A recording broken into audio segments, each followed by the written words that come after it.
L'chaim, l'chaim, l'chaim, l'chaim, zoy v'yom l'chaim, l'chaim. Chavro, good nerve Shabbos. Good nerve Shabbos. What a schos Baruch Hashem. Chodesh Elul. Just a week from now, Piacezna Hashem, we'll be up to Erev Rosh Hashana. Piacezna Hashem, in a week from now, I'll be Zocha. It's such incredible moments of Dveika, such incredible moments of connection. And like anything in life, the meaning and impact of any life experience is fundamentally tied into the amount of preparation you put in. So our avodah, Piacezna Hashem, we're still continuing B'nai Machshava Tova, but our avodah, Piacezna Hashem, is to continue to learn the Rebbe's Torah, to learn the Piacezna's Torah, and to use it to help us prepare for these magnificent and meaningful days ahead of us. So first of all, tremendous hashkach to Reb Tzvi. Literally, I just want to tell you, this is like, if you're in Geula on Erev Shabbos, like this is the spread you're going to have. This is it. So, Chari, you should just know, but really, like we show up and we eat and we enjoy, but Reb Tzvi, you know, he hasn't worked for 3 days. You know, he's been busy, right? He's been growing, right? Everything is homegrown, organic. You know, range fed. What is it? Range fed cattle, grass fed. You know, but really, a tremendous yashkach, so beautiful, and a yashkach too. Reb Steve, our Shir Gabbai. Shir, who are our sponsors tonight? Point it up right now. Okay. I forgot one before. All right, get spin the stock. For who? For Rivka Bas Nachama. Ezra Gordon in honor of the Rosh. Anonymous just because. All right, great. That was me. In memory of the fourth yard site, Gershon Yaakov and Moshe. Shema Shavin Aliyah. Shema Shavin Aliyah. All right, Chavra. So let's begin. So first of all. Okay, so I made some copies tonight because the truth is we're going to do B'nai Machshava Tova, but we're also going to do a little piece from Eish Kodesh. We're going to do a little bit of everything. So there should be more than enough handouts for everyone. So even if you have your say B'nai Machshava Tova, maybe kedai to take one anyway. So let's, you're welcome, of course. So Chavra, let's begin. So first of all, always have to begin. Anytime we learn the Rebbe's Torah, we'll say by recognizing how fortunate we are to be Talmidim of the Piacezna. Right, to be Talmidim of the Piacezna. What a schos. So you walk out here, somebody asks you, tell me who's your Rebbe? Who's your Rebbe? Piacezna. The Piacezna. That's my Rebbe. That's my Rebbe. Chavra, and again, like every Rebbe, we get to learn his Torah. So also we're continuing tonight on page 49. Page 49. So remember again, we actually began this piece. When did we have Shir last week? No. What was last week? Oh, I was in Eretz Yisrael. Right. So last week we done. So 4 weeks we haven't had Shir. All right. So it's been a little while. So the last time we had Shir, we actually began this piece, part Hay, section Hay. That my back is to you. I'm sorry.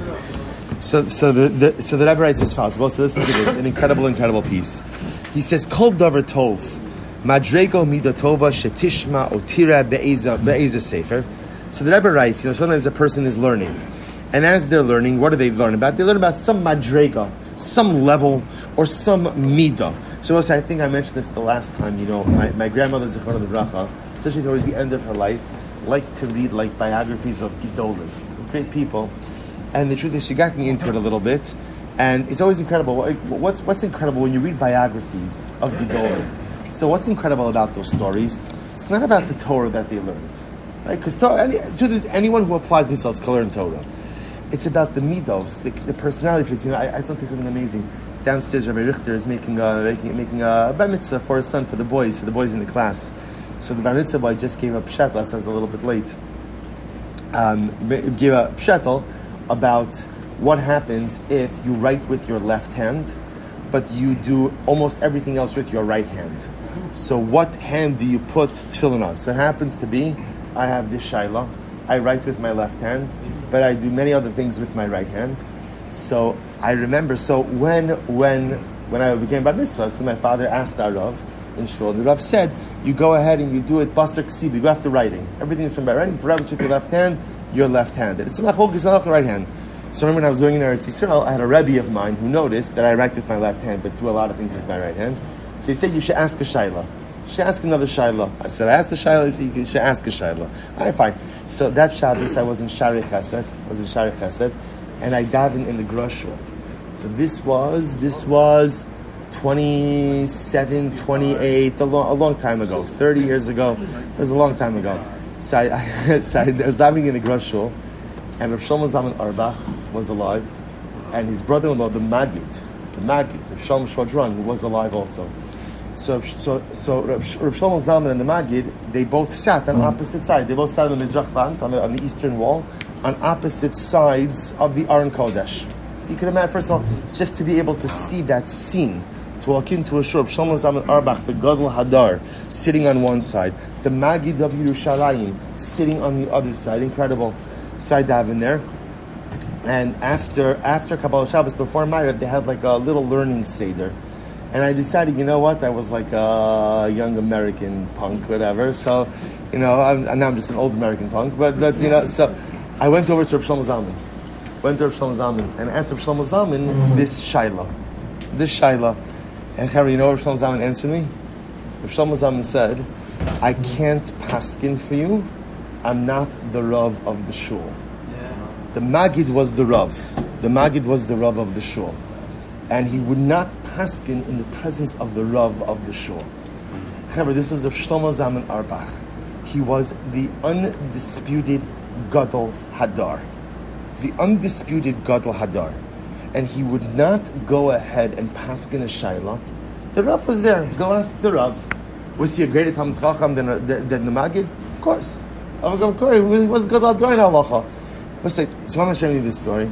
Because sometimes the great things you learn from great people is not their Torah, but it's their midos, it's their behaviors, it's their interactions. This is why we have a concept of shimush tamidei chachamim, of hanging around righteous people. That's a loose translation, right? Hanging around righteous people. Why?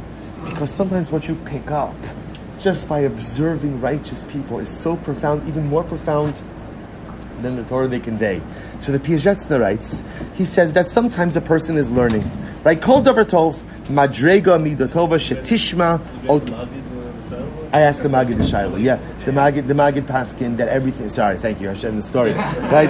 I'm still waiting, so I have my tefillin are ready to go. So the Maggid Paskin that it goes basar ksiv, it goes after writing. It goes after writing, which is how the Mishnah Berurah applies. Again, that's the convention. That's the conventional psak. I remember David Feinstein said when we were when he was faced with the Shaila, we throw a football at the boy whenever Andy used to block with. Interesting. Fascinating. All right. So interesting machlokes in halacha. So said, One kid put his shel yad on his nose. Yeah. Right on his forehead. It's really kind of good. So can we listen to this? So the Piacezna goes on. He says, a person sometimes will go ahead and learn about some madrega, some midatova. Shetishmo tira be'eza sefer. So maybe you're learning something, right? And you hear about some positive madrega, some positive level, some positive midah that a particular great person has. So what happens? We read this, we'll say, so what happens? We've all had this, right? You're learning something, you're reading something, you hear something amazing about a person. And what's the first reaction I often have after I hear that or after I read it? What's the first reaction? That's not me. That's not me. He says, Al tis ya'ish leimar ein zelafi, page 50, ein zelafi arki. A person should not chas v'shalom be miyayish. Right? The person should not have yeyish. A person should not despair and say, you know what? No, that's not me. I'm not on that level. Rak adarabba, tachmo de love. Rather, I will say, what should you do? If you hear about someone doing something great, or you read about someone doing something great, don't go. See, I will say, subconsciously, when you say, right, listen to this, when you hear about someone who does something great, and then you say, the reflex reaction is, that's not me. What am I really doing? Making an excuse. I'm making an excuse. See, what I'm doing is, when I hear about people accomplishing great things, it awakens a little bit of fear inside of me. Because deep down I know that if Reuven could do it, I can do it. But I don't want to be held to that standard. So instead, I just say, oh, that's not me. Oh, he's a gadol, right? He's great. He's special. That's not me. Says the Piacezna, don't do the "it's not me" thing. Don't do that. He says, rather, if you learn about something great that someone did, some incredible midah that someone has, tachmod love. Desire to say, the lashon is interesting. Tachmod love means covet it. And normally, when we learn about tachmod, what do we learn? Lo tachmod, right? Don't covet. Right? We'll say there are certain things in life you are allowed to be jealous of. You're allowed to be jealous of someone's midos. You're allowed to be jealous of someone's spiritual accomplishments. You're allowed to be jealous of someone's diligence. You're allowed to be jealous of someone's piety, of someone's holiness. Desire it. Covet it. Vitomar. And say to yourself, Halogam hu haya yelod isha kamoni. After all, say to yourself, you know what? This great person, he's a mortal just like me. He was born to a mother, right? If you prick him, does he not bleed, right? In other words, at the end of the day, he's just a regular guy, so to speak, just like everyone else. What's the difference? So let's listen to this. It says the Piacezna, what's the only difference between a great person and me? The only difference is he utilizes all of his time, and I waste a lot of my time. That's it. It's not about our intellectual acumen. It's not about our intellectual capabilities. It's not about he has a great memory, I don't have a great memory. It's very simple. Great people become great because they choose to maximize their time. Because they recognize that time is a finite, non-renewable resource. And every moment you waste is one moment you cannot get back. So the Piacezna says, you learn about something great that someone did, avoid the temptation to say, oh, that's not me. That's not me. Covet it. Be jealous of it. Desire it. And when you learn about that great person, that great accomplishment, say, you know what? That person was born to a mother, just like I was born to a mother. That person was born to a father, just like I was born to a father. They're not. We'll say, I think I mentioned this. The Hirsch brings down in Parsha Shmos, I think I mentioned this last year. He brings down that right after the Torah introduces us to Moshe Rabbeinu, what does the Torah do? It does a genealogy. I think I mentioned this. It does a genealogy. Right? So Rav Hirsch says, why does it give a genealogy? Do you remember this? Why does it give a genealogy? Because Rav Hirsch says there are certain religions who take great people and try to turn them into gods. In Judaism, we don't believe in immortal people, and we don't believe in deifying people. We believe that the greatness of people lies in their mortality, lies in their ordinarity, lies in their ability to make something. So the Torah gives us the pedigree of Moshe Rabbeinu. Why? Moshe Rabbeinu was born to parents. He was born to parents. Right? He was not conceived by some miracle. He was born to parents. He came into a home. He was a Yelod Isha. And if a Yelod Isha could make himself into a Moshe Rabbeinu, that means I could do the same thing as Rabbi. I think I mentioned this. I feel like I mentioned all of these things already, but I'll just mention it again. Satnurav, Zechasad the Kaddish Levracha, Zechusa Yagin Aleinu, quotes the Halach in Shulchan Aruch. Halach in Yardea says that if a Jewish mother can't nurse her baby, she has to hire a wet nurse, she should make sure to hire a Jewish wet nurse. Why? So the Halach, the Torah, brings a raya from Moshe Rabbeinu. Because remember again, after Yocheved put Moshe afloat, so what happens? He wouldn't nurse from any of the Egyptian women. He would only nurse, it turned out to be his mother, but he would only nurse from a Jewish woman. Why? What was the logic? Because Chazal tell us, the mouth that was going to ultimately speak with the divine presence should only nurse from a Jewish mother. So the Shulchan Aruch says, therefore, halacha l'naisa, if a mother can't nurse her own child, only get a Jewish wet nurse. Ask the Satmarav. I don't understand. That's Moshe Rabbeinu. That's Moshe Rabbeinu. So why you bring a raya in halacha from Moshe Rabbeinu? What's the answer? Because every single child has the ability to be a Moshe Rabbeinu. Every single person has the ability to actualize their greatness. He'll say, what's the difference between Moshe and us? Let's be honest. Let's be honest. What's the only difference between Moshe and us? Right? I'm sorry? He was a prophet. He was okay. He wasn't born a prophet, right? It's not like he came out like, "Hello, I'm a prophet," right? It looks like a post-it. I'm sorry. That's medrash. That's medrash. You know what the difference? You know what the Chevra. I'm just talking about. Remember, not midrashim. Pashup pshat. What's seriously Moshe Rabbeinu and us? You know what the most fundamental is of Moshe Rabbeinu and us? that Moshe Rabbeinu, when he saw the bush burning, right? Chazal tell us the bush was burning for years. No one else ever stopped to look. Or they saw, well, that's interesting, but you know what? I got to get somewhere else. Moshe Rabbeinu was the first guy to stop and look, to stop and process. Moshe Rabbeinu maximized every moment of life. Moshe Rabbeinu had to give up. He gave up certain things in order to self-actualize. That's it. I mean, it's not it, but you understand, like, that's it. I could be a Moshe Rabbeinu if I chose. All right, maybe not the same level of prophecy, but that's fine. I could be like that. Says the Piacezna, don't say, not me. Desire it. Covet it. Recognize that if I stopped wasting time and I started utilizing the moments of life to their fullest, I too could become someone incredibly great. He goes on, he says, why can't I reach the level of this guy? Whoever the guy is, right? Why can't I reach the level that I'm reading about, that I'm learning about? We'll say, watch this. Tishma, pshat al eze pasuk, o gimara, v'hadavar yafa be'einecha. We'll say, let's say you're learning, and you hear a beautiful vart, a beautiful insight on a pasuk, on a gemara, and you really love it. Titztaer, you should feel a tinge of pain. Right? Why should you feel a tinge of pain? Why didn't I think of that? Why didn't I think of that? Hello, gam hu yilot isha kamoni kiniskelel. Right? The Piacezna, I don't understand. Chavra, it's going to sound a little bit crazy. I don't understand. Rashi was also immortal.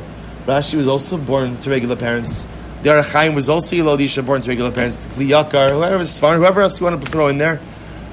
Why is it that they're able to see things and I'm not able to see things? Right? There should be a little bit of pain. Why don't I see the same things? You will say, we don't usually hold ourselves to this level, right? If somebody, right, you read a beautiful Rashi has a beautiful insight, right? I don't think any of us ever say, oh, I feel so bad. Like, why didn't I think of that first, right, before Rashi?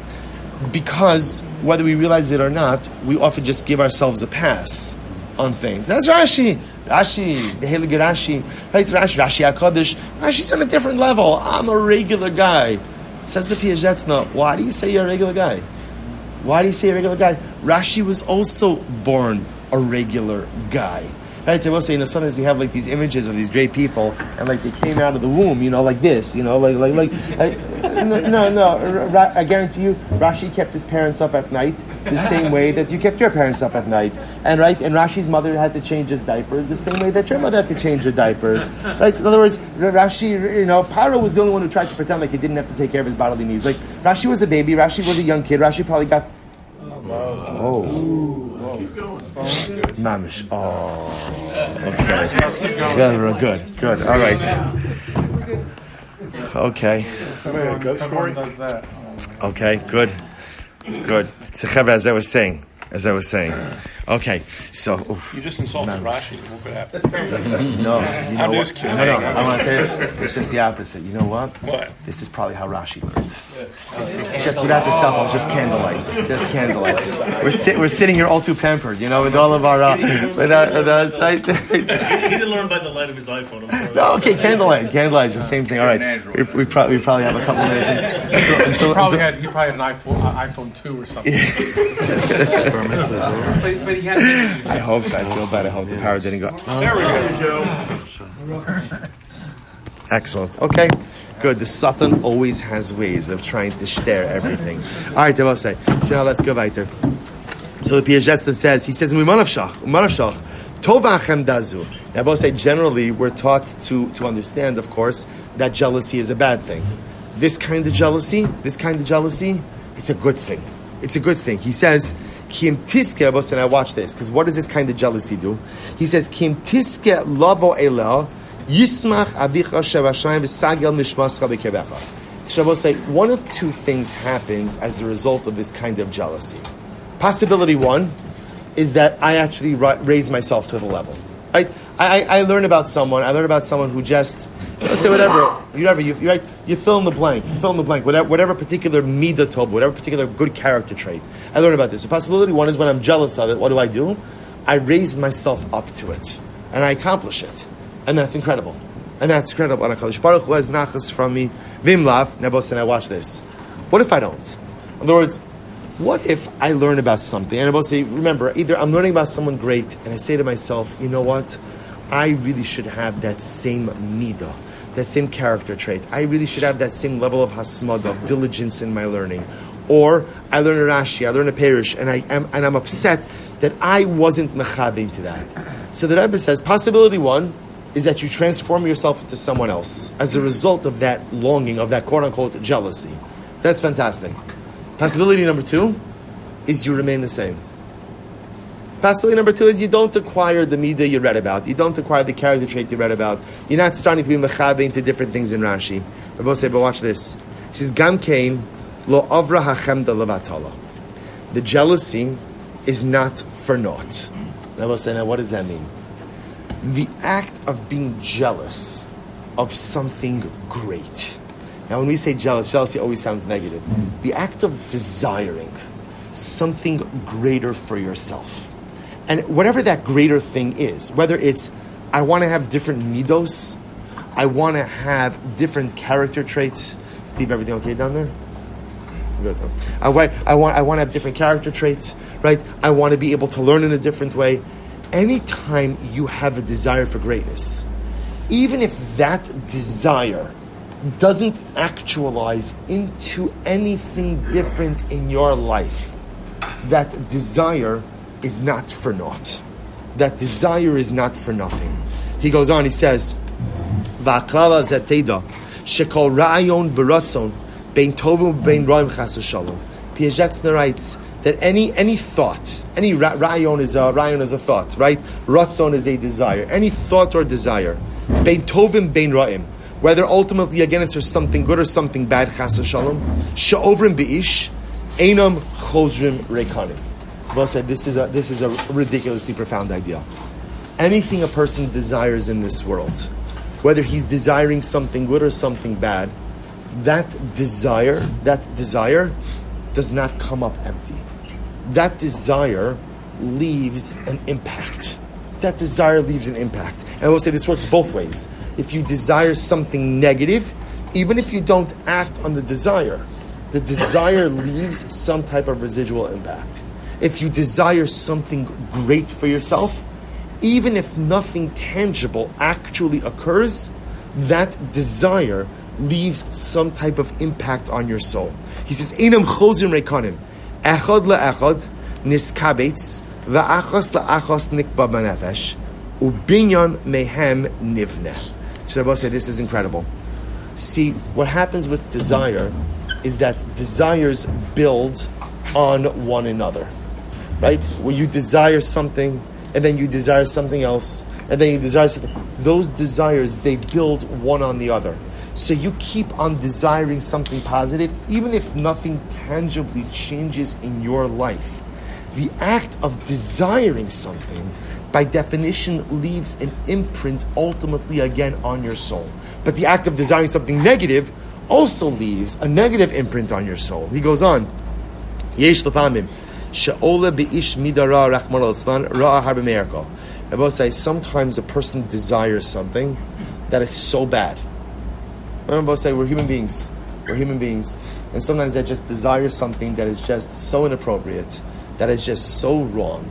Right? And what happens when that occurs? V'hu mishtar ba'atzmo, me'ayin ba elai kol kach nemichios. And a person wonders to themselves, where did that come from? Anyone ever have an experience like that? Don't raise your hand, but I'm saying right? You have a desire for something, and it's so inappropriate. So you didn't have to switch your seat. Properly. Tonight's specials. You guys like a table for two over here, right? So sometimes a person, and we'll say this is the beauty of the Piacezna because it's so real. Sometimes a person has a desire for something, and the desire itself is so inappropriate. What I want is so inappropriate. And what do I say to myself when that happens? Like, I'm embarrassed. Like, where did that come from? How could it be that I have a desire for something that is so wrong, objectively wrong, like where I'm holding in life, what I'm doing in life, and how could it be that I'm desiring those things? The Rebbe says, so where does that come from? Listen to this. He says, Aval Kanira Li, Ra'yonos uritzonos dakos kisaras nikletubo lo yadam velo hergisham migoda dakusam ubikir bonus avo viniskablu. So both say this is incredible. Big negative desires don't materialize out of nowhere. Rather, instead, you know what happens? A person desires little things, smaller things, inappropriate, but a much lesser degree of inappropriateness. And over time, as I desire inappropriate things, the level of inappropriateness inside of me builds up until I come to a point where I desire something that is just overwhelmingly inappropriate, to the point that I recognize even the ridiculousness of this level of desire. See, I will say, it doesn't start in the world of desire, world of inappropriate desire. It doesn't begin, at the maximum, but instead it begins with smaller things. See, I will say, what's incredible about what the Piacezna is describing over here is, I haven't actually committed an avera, right? I haven't done anything. But every time in life you desire something, that desire, even if it doesn't translate into action, imprints on your soul. It imprints. And so every single time I desire something inappropriate, the level of inappropriateness is slowly building up. And the more and more it builds up, I reach a level where suddenly one day I'm desiring things that are so terribly inappropriate. And I wonder, where did this desire come from? It's so far from me. And the answer is, it's the result of all of the smaller acts of desire building up inside of me. He goes on, he says, "Ubikir bonus alvinis gadlu, va'az misraim umiskalim bo b'tzuras mida maguna v'gush achar rachmana litzlan." Both it's such an incredible idea. I just want to point out, this is an incredible piece in general also in tshuva. See, I just want to point out over here, the Piacezna is not even talking about actual sin, right? He's not talking about a person who's done averos. He's talking about desire. And he talks about how inappropriate desire builds upon itself. And it starts with small things, but the more levels of inappropriate desire that I build up inside of myself, ultimately that results in more increased, in more enhanced, in more inappropriate desire. So the heightened level of inappropriate desire doesn't come from nowhere. It's the result, ultimately, again, of the smaller acts of desire, or the smaller moments of desire that have accrued beforehand. Well, that's why this is incredibly important. Yes? So, like you told us how somebody goes from, on the bad side to go from small level to bigger level. How does somebody go in reverse if they're at a higher level? How do they bring that? Oh, we're going to get to everything. First, let's finish out the concept. So we'll say, remember, this also has to do, in general, this is a concept of tshuva. Rabbi Soloveitchik writes about this. He says that in the world of sin, there's chet and there's derech chotin. There's the sin, and then there's the pathway to sin. Sin is a result, right? Sin is often the result of a whole series of events that led me up to sin. I will say, by the way, it's a fascinating exercise in general. Think about an avera you've done. Like a real avera you've done. Not a real avera you've done, right? Think about it for just a moment, right? Don't think about it too much, and stop smiling. Those of you who are smiling, right? right. So think about an avera that you've done, right? And then do the following exercise. It's fascinating. Trace it back. How did I get to that avera? Right? How did that happen? And something amazing occurs, which is if you trace it back, very often the first step to that avera was something relatively innocuous. Not great, but generally innocuous. And then what ends up happening is, after that first relatively innocuous step, suddenly again the behaviors increase. The steps become more intense until finally there's the sin. Rabbi Soloveitchik says, do you know why most of us fail in the process of tshuva? And we do. Most of us fail in the process of tshuva. Why? Not because we don't care, but because often we only think of tshuva from the lens of sin. You can't do tshuva if all you're doing is attacking the sin. In order to do tshuva, I have to get to the root.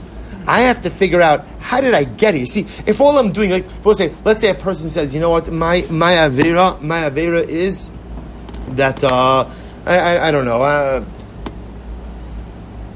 so many good averas to choose from. We'll talk something is true. Like, I'm sorry? Gambling, right? Or actually, gambling, we're going to talk about gambling in just a moment, so we'll say, sorry, so good gambling, whatever it might be. Shmiras hainayim, looking at inappropriate things. So we'll say, so I can say, okay, I'm going to do tshuva, I'm going to stop looking at inappropriate things. That's my tshuva. Okay, that's great, but I will say, we all know that when you look at inappropriate things, it never starts with the act of looking. There's always a whole bunch of events that precede it, right? People engage in averos for all different kinds of reasons. For some people, it's to escape, right? For some people, there's all different kinds of things. So the problem is, if all I'm doing is attacking the sin, right, the hate, but I'm not paying attention to derech chotim, to the whole way I got there, you can't do tshuva. This is why this week's parsha. It's it begins as Hone Levava Hayom. There's this whole line. Not that you didn't do anything. Sin. You didn't do anything. Your heart. Your heart turns out, and then you're gonna get cursed. And there's all those terrible things. You didn't do anything. But it's the first step. It's the first step. Right. I didn't even do anything, but my heart is turned in the wrong direction. Beautiful. Chavi, you should just know, by the way, you can see this a lot also. Like, you can see, like, when a person's in recovery for an addiction, right? So let's say a person is in recovery for alcoholism, right? So we know that lemaisa. So like lemaisa, like, you can't say if a person's going to be in recovery, you can't just be like, okay, I'm going to stop drinking. I'm going to stop drinking. Okay, I'm not going to drink. That's part of it, yeah, definitely. But like, I also have to identify what are the social settings in which could be triggers, right? Who are the people that could be triggers? What are the stressors that could be triggers, right? And only once I identify all of that stuff, then I have a chance, right? The alcoholic who says, okay, I'm not drinking anymore, I'm not going to have another drink, his recovery is not going to work because he's only looking, so to speak, at the chait. He's not looking at derech chotim, how to get this. I will say, this is an incredible thing over here because the Piacezna says we are who we are because we are a composite of our desires. Every single time I desire something inappropriate, even if I don't act on that desire, but the desire itself leaves an imprint. So am I different in this moment? This moment? No, I'm still the same great holy guy. But then when I desire the next thing, there's another level of desire. And each little thing, which by itself may be relatively innocuous, builds up, and builds up. To the point that one day, suddenly I find myself desiring things that are just off the charts. It's just, and then I wonder, like, where did this come from? Like, how did something like this, how does this thought even enter my mind? I'm a yid, I daven, I wear tefillin, I learn daf yomi, I give tzedakah, I do chesed. How did this thought, how does this desire enter my mind? And the answer is because it's a composite. It's built up upon all of the other things. But let's not only focus on the negative. The Rebbe says, v'chein lehefech. Remember, whatever is true in the negative is equally true in the positive as well, if not more. Watch this, Rebbe say. He says, Kol machshava v'ratzon tov shetala b'kirbecha afil no segia lehem. Rebbe say, anytime that you go ahead and you desire, anytime that you desire something good, Rebbe say, this is incredible. And this, by the way, this is Chassidus. This is Chassidus in its essence. This is what our Rebbe is teaching us. So you say, you stop a guy on the street. You know what? You say to yourself, you know what? I want to tell you a story. Today, I had the biggest desire to put on tefillin. Yeah. Oh my gosh, it was such a desire. Okay, but I didn't do it. But someday the desire was there. So it was acutely, it was like I felt like a pain. It was so painful, right? But I subdued it. Right? So I'll say, you look at that guy, you say to yourself, okay, what's the matter with you? Right? You had a desire to go ahead and put on tefillin. That's fantastic. That's worthless. Says the Piacezna. No, it's not. No, it's not. Now, I will say, to be clear, having a desire to do something good doesn't take the place of doing the actual good thing. But a desire to do something good has a value. Because I will say, what does that do? What does that do? Suddenly now, I'm building up positivity in the world of desire. So now there's desire to put on tefillin. Okay, I didn't do it. But Lamaisa, I desired it. That's something. I had a desire to learn Torah. I didn't do it. Okay, worth something. Desire to do chesed. Desire to be better to my wife. Desire to be better to my kids. Again, maybe I didn't come through on a lot of these things. But Lamaisa says the Piacezna, don't think for a moment that the desire itself is not something meaningful. He says, Afilu im lo sagia alehem. Even if the desire for something good doesn't materialize, he says, Yisavu v'yiskadlu v'yisra'u b'cha b'midu machshava kedosha. We'll say it'll build up. We'll say one of perhaps the most incredibly profound pieces in all of Chassidus. So step one, says the Piacezna, when you learn about something great that someone else does, or something great that, or some midah that someone, be jealous of it. Be jealous of it. Don't say, not me, that's not me. Be jealous of it. Want it. Desire it for yourself. And after you desire for yourself, one of two things are going to happen. Either you're going to go ahead and actualize it, and that's fantastic.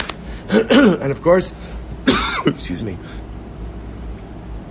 And of course, that's the ultimate goal, to actualize it. But what if I don't actualize it? What if I don't actualize it? Piacezna teaches us that desire is meaningful. Desire is meaningful. Negative desire, unfortunately, again, builds up and has a negative impact. But I will say positive desire. Wanting to do something great.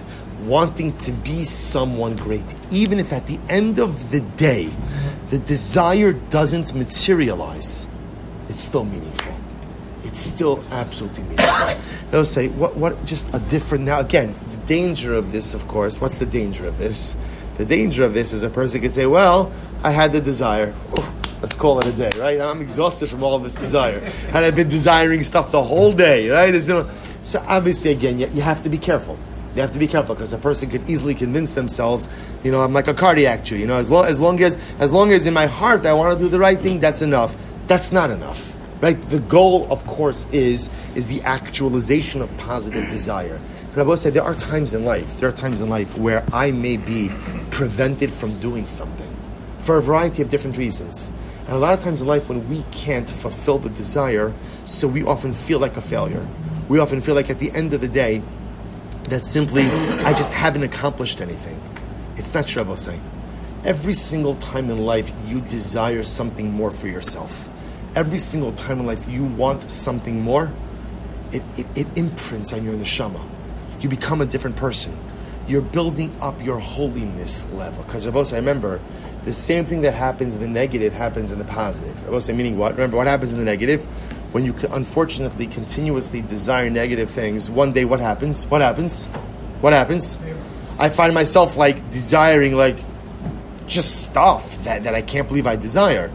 The opposite works as well. Live a life where I'm constantly desiring good. And one day, you know what happens? Suddenly, I have a desire to do something ridiculously amazing. And I may say to myself, wow, I don't even know where that came from. But where that came from is the building up of the desire day after day after day. And I will say, this theme, I'm going to conclude with this, but this theme is a major piece on Rosh Hashana. A major theme on Rosh Hashana. And I will say, in general, Rosh Hashana is one of the most enigmatic Yomim Tovim. Enigmatic, strange, it just doesn't... Why? Remember again, what does the Torah say about Rosh Hashana? How does the Torah describe Rosh Hashana? Yom Teruah. Yom Teruah. That's it. There's no discussion about judgments, no discussion about tshuva, nothing. Yom Teruah, and the Torah tells us about, which means we blow the shofar. And by the way, we don't even always blow the shofar, right? This year, first day of Hashana is on Shabbos, I gotta blow the shofar. So what is the day? What is it? So listen, I want to share with you something amazing. This is going to conclude. So the Piacezna, this is on the last page in the packet that I gave you. The Piacezna in Parshas Nitzavim, which was summertime of 1939. So I'm going to tell you this outside. The Piacezna says as follows. He says, he's actually quoting on the pasuk in this week's parsha, where Moshe Rabbeinu says, "Hanistaros la'Hashem Elokeinu," that which is hidden, that belongs to HaKadosh Baruch Hu, v'haniglos lanu ulevanenu ad olam, and ultimately that which is revealed is for us and for our children for all eternity. La'asos is called divrei Torah azos. So I will say, so in general, the question becomes like, what does that mean? Hanistaros Hashem, that which is hidden belongs to God. So also what the Piacezna says. It will say one of the first, the first addition we make on Yomim Noraim davening. So okay, we through the Shemona Esrei, we see Amelech Hakadosh, Zachar Lechem, the inserts. One of the interesting hallmarks that appears every day of Aseres Mitzvah is Shir Hamalos Mima'amakim Krasich Hashem, Kapitel Kuf Lamed, chapter 130. Right, we say it every single day after Yishtabach. Right at the end, right after Psuki de Zimra, right before Baruch Hu. Shir Hamalos, a song of ascents. Mima'amakim Krasich Hashem, from the depths, Hashem, from the depths I call out to you. Hashem Shema Bekoli. Hashem, listen to my voice. Tiyena oznecha kashuvos lekol ta'achanunai. Now, literally it means, let your ears be attentive to the sound of my supplication. That's the type. That's the meaning of the pasuk. So, as the Piacezna, the pasuk is redundant, right? If you say Hashem Shema Bekoli, Hashem, listen to my voice, then why do you have to say Tiyena oznecha kashuvos lekol ta'achanunai? Then why do you have to say, bend your ears should be attentive to the sound of my supplication? You already said Hashem Shema Bekoli, Hashem, listen to my voice. It's good kasha.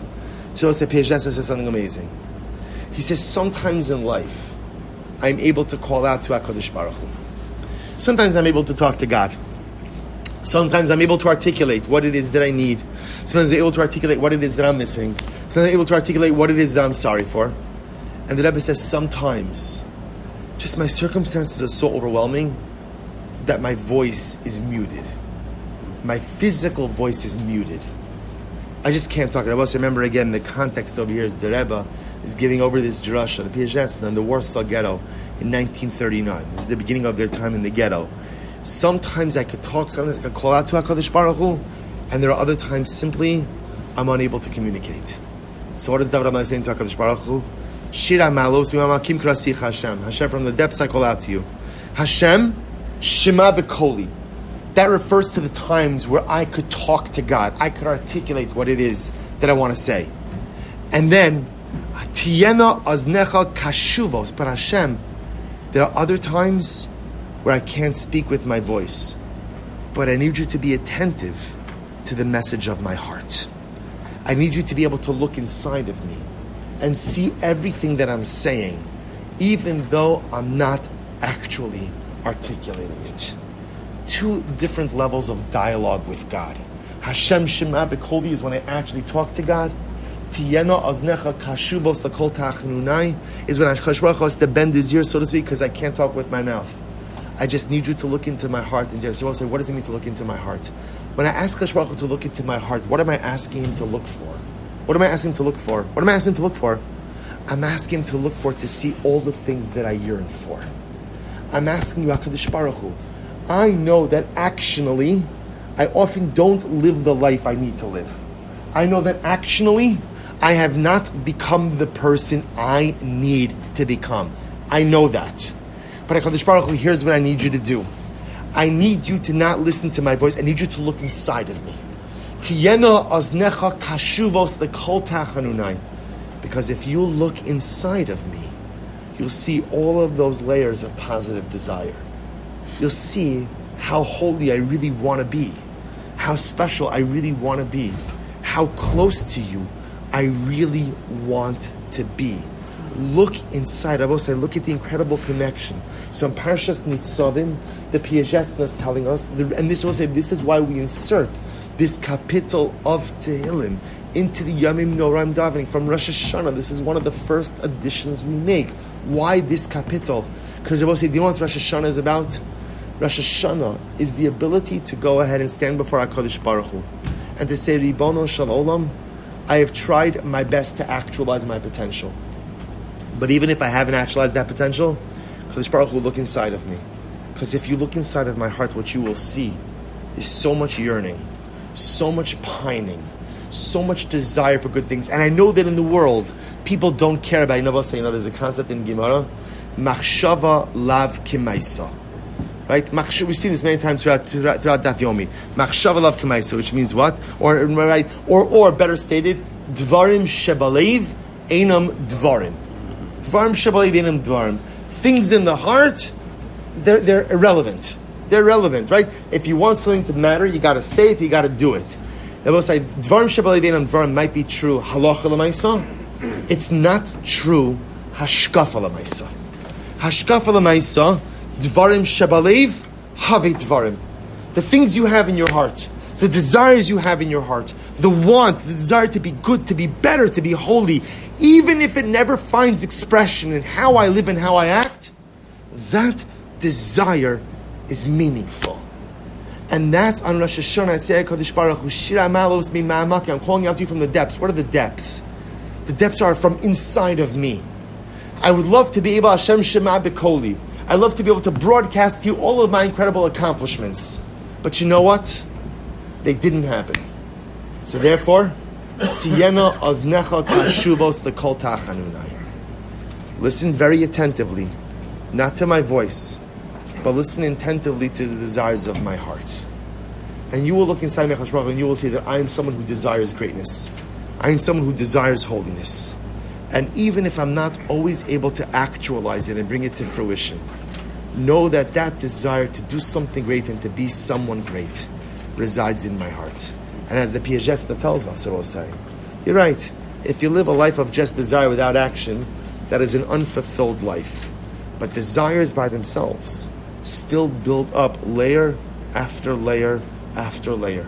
And if we live a life of continuously desiring the right things, then one day in Miras Hashem we will find the koach to act on that desire. We'll find the koach to translate those desires into action. But until that point in time, we say, Baruch Hu, even if I'm actionally deficient, I'm asking you, Tiyena oznecha kashuvos l'kol tachanunai. Listen to my desires. Look inside my heart. Don't just judge me for what I do, but judge me for who I want to be. And we're going to say. It's just a comment, really. Something I've picked up and noticed more so in this sefer more than almost any other Muslim sefer that I've ever come in contact with. And it's sort of amplified by what he says tonight, and what we spoke about tonight, is that most Muslims you'll see we only speak about what you need to become. We will not address the, I use the word, negative feelings, negative desires that they have. The only sefer that I've seen that really will address that is Piacezna. He's the only one who sits there and talks about it. Everyone else tries to not deal with that, just deal with what you should become. The only one who deals with things that you are and trying to make them into something you should become. Yeah, and this goes to, it's so true, and this goes to Chad's point as well, because this is what I'll say is like, okay, so now, there are two ways you come out of this.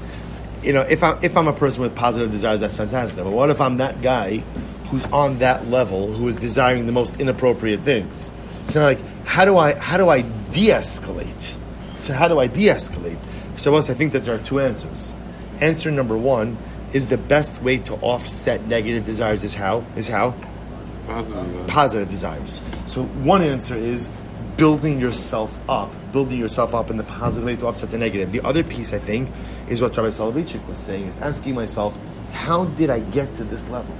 Right? How did I get here?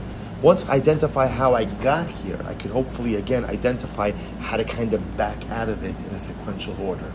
If that makes sense. But Nehemiah's point is, I will say, this is, you have to understand, to Nehemiah's point, this is why we are so privileged to have a Rebbe like the Piacezna, I will say. Because, you're right, like Nehemiah said, the Rebbe is not pretending like the negative or desirous side of us doesn't exist. It exists. It is alive and kicking, right? It is doing great, right? It's a party in there, right? It's desiring anything and everything. The Piacezna says, let's acknowledge that. Let's acknowledge that. And now that we understand, we'll say how that has an effect on us, hopefully, again, first of all, we'll say we walk away, hopefully we're a bit more vigilant with what we desire and what we allow ourselves to be exposed to. Because a lot of times in life we kind of feel like no harm, no foul. If I didn't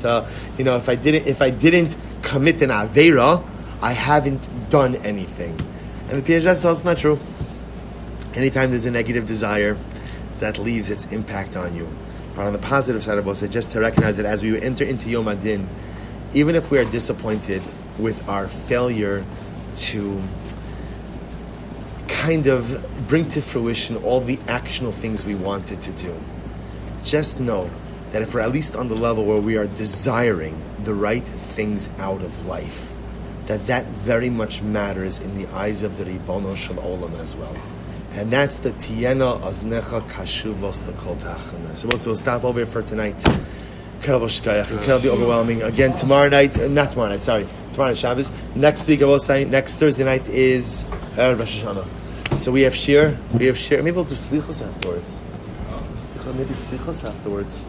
After shir, okay, whatever. Well, so next week, Emer will say shir. I guess we'll be back. Although this is nice. Aside the air conditioning is a little bit loud, but all right. Emer again, I will say tremendous shkayach to Rav Tzvi, to Rav Steve, shkayach and Ma'ariv. Everybody can make